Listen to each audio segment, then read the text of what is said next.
Help any time call பண்ணுங்க. Okay sir. அப்போ இன்னைக்கு உங்களுக்கு தனிப்பட்ட வைக்கிறீங்களா முடியுமா? இல்லை முடியல.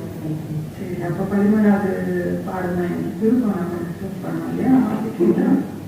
பொய்களை பரப்புவதன் மூலமாகவும் அக்கிரமங்கள் செய்வதன் மூலமாகவும் மதங்கள் கடவுளை அவமதிக்கின்றன, அவற்றை கடவுள் அழிக்கப் போகிறார். ஸோ என்ன காரணத்துக்காக கடவுள் மதங்களை அழிக்க போறாருன்னா, மெய் தெய்வங்கள்ன்ற பேர்ல எக்கச்சக்கமான பொய்களை போதிக்கிறவங்களையும் கடவுள் பேரை சொல்லி மிஸ்யூஸ் பண்ணி நிறைய அக்கிரமங்கள் செய்யறவங்களையும் கடவுள் அழிக்க போறான்னு சொல்லியிருக்காரு. ஆமா, மதத்துக்கு மதம் பிடிச்சிருக்குன்னு சொல்லணும் இல்லையா? அதனாலதான் புதிய மத உலக பேரரசே கடவுள் நிர்மூலமாக்க போறாரு. நல்லா புரிஞ்சுக்கீங்க. ஒரு ரிவிஷன் கேள்வி போனாங்க. ஃபர்ஸ்ட் கேள்வி பார்த்தீங்கன்னா, மதங்களின் பொய் போதனைகளையும் கெட்ட செயல்களையும் பற்றி நீங்கள் என்ன நினைக்கிறீங்க? சில மோசமான செய்திகளெல்லாம் மத தலைவர்கள் சில அக்கிரமங்கள் பார்க்கும்போது கண்டிப்பா ரொம்ப கோபம் வந்து பிபிஏ பயங்கரமா ஏறும். அது மட்டும் இல்லாம நிறைய அப்பாவி பெண்கள் அவங்க வாழ்க்கை நாசம் பண்றதெல்லாம் பார்க்கும்போது வருத்தமாகவும் கவலையாகவும் இருக்கும். நிச்சயமா உங்களுக்கே பிளட் பாயில் ஆச்சுன்னா கடவுள் மேல இருந்து பூமியில நடக்கக்கூடிய அநியாயத்தை வன்முறை எல்லாம் பார்க்கும்போது அவர் எப்படி ஃபீல் பண்ணுவாருன்னா ரொம்ப மிஞ்சி போறீங்கன்னு யோசனைப்படுறாரு. ஸோ அதை பத்தி தான் நெக்ஸ்ட் கேள்வி பார்த்தீங்கன்னா, தன்னை அவமதிக்கும் மதங்களை பற்றி யெகோவா என்ன நினைக்கிறார்? ரொம்ப அழகருப்பா நினைக்கிறாரு. வெளிப்படத்துல சொல்ற மாதிரி ஆன்மீக வேசி இந்த பொய் மதங்களை அது மாதிரி சித்தரிச்சிருக்காங்க. கரெக்டா ஞாபகம் வச்சு சொன்னீங்க. அதாவது அந்த வார்த்தையோட அர்த்தம் நீங்க புரிஞ்சுக்கிட்டீங்க. ஒரு உதாரணம் சொல்றோம். ஒரு கணவன் வந்து தன் மனைவி கள்ள தொடர்பு வச்சிருந்தா வேசின்னு திட்டுவார் இல்லையா?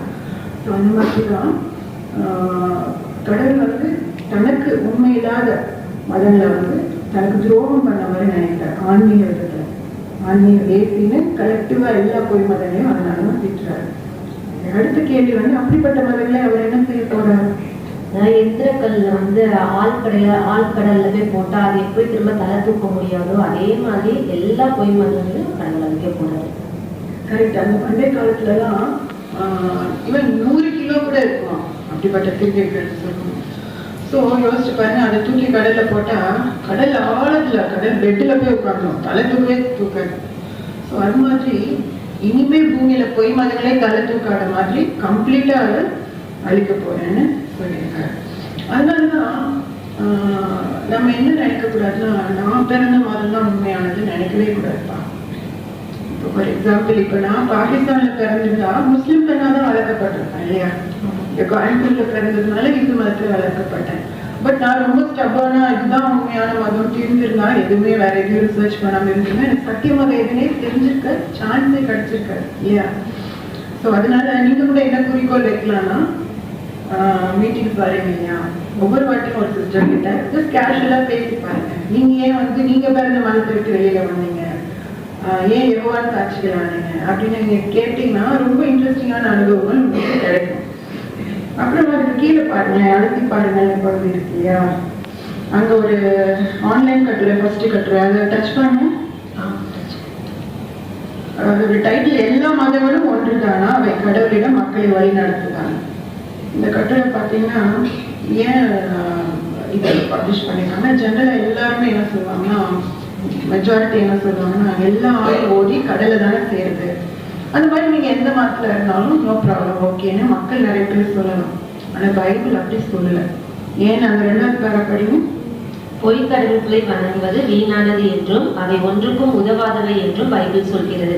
என்னை தவிர வேறு தெய்வங்களை நீங்கள் வணங்கக்கூடாது என்று பூர்வ கால இஸ்ரவேலர்களுக்கு யெகோவா கட்டளை கொடுத்திருந்தார்.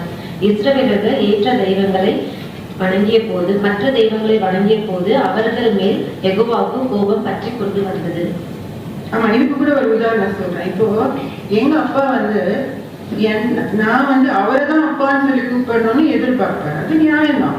இப்ப நான் வேற ஒரு ஆளை போய் அப்பா அப்பான்னு சொன்னா அவருக்கு எவ்வளவு இன்சல்ட்டிங்கா இருக்கும், அவருக்கு மனசு எவ்வளவு புண்படும் இல்லையா? அந்த மாதிரி நம்ம பரலோக அப்பா கூட பூமியில இருக்கக்கூடிய எல்லா பிள்ளைகளுமே அவரை தான் அப்பான்னு சொல்லி அழைக்கணும், அன்பு காட்டணும்னு எக்ஸ்பெக்ட் பண்ணாரு. Exclusive devotion. இப்போ ஆனா மத தலைவர்கள் என்ன பண்றாங்கன்னா, மக்களை திசை திருப்பி வெவ்வேறு பொய் தெய்வங்களை வந்து அப்பான்னு கூப்பிட வைக்கணும். அதனால வந்து பாத்தீங்கன்னா இன்னைக்கு இதனால ஜீசஸ் இருந்தப்ப கூட அவர் வந்து ரொம்ப அந்த மத தலைவர்களை கண்டனம் பண்ணார். ஏன் எங்க அப்பாவோட இமேஜை டேமேஜ் பண்றீங்க உங்க கல்வ உபதேசத்தினால, மாய்மாலக்காரர்கள், விரியன் பாம்பு குட்டிகளை, இந்த மாதிரி கடுமையான வார்த்தைகளை சொல்லி கூட கண்டனம் பண்ணார். அப்பவே அப்படி பொய் மத சாமியார்கள்லாம் இருந்தாங்கன்னா இன்னைக்கு கேட்க வேணும் இல்லையா? ஸோ அதனாலதான் நம்ம எந்த ரிலிஜனை ஃபாலோ பண்றோம்னு ரொம்ப முக்கியமானது.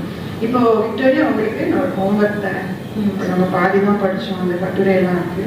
இதெல்லாம் நீங்க ஒரு ஓய்வு நேரத்துல படிச்சுட்டு எந்த பாயிண்ட் ஒரு மனசு டச் பண்ணிச்சுன்னு அடுத்து ஓகேவா? இந்த டவுட் இருந்தாலும்